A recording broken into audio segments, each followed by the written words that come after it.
এরে আল্লাহর বান্দা, বালিশে মাথাটা লাগায়া যখন ঘুমাও, অন্তরকে জিজ্ঞাসা কর, কত মানুষ ঘুমের ঘরেও তো মরে যায়। তোমার আমার যদি ঘুমের ঘরে আজরাইল এসে হাজির হয়ে যায়, কি জবাব দিবি রে যুবক?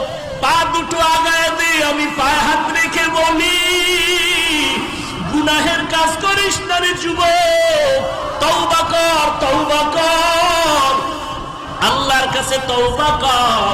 আর চোখের পানি ছেড়ে কান্না করার আল্লাহকে ডাক দে রে মালিক, আর জীবনে গুনাহ করব না রে আল্লাহ, কবরের আযাব সহ্য করতে পারবো না রে আল্লাহ, গুনার কারণে জাহান্নামের আগুন সহ্য করতে পারবো না রে আল্লাহ, তুমি আমাকে মাফ করে দাও।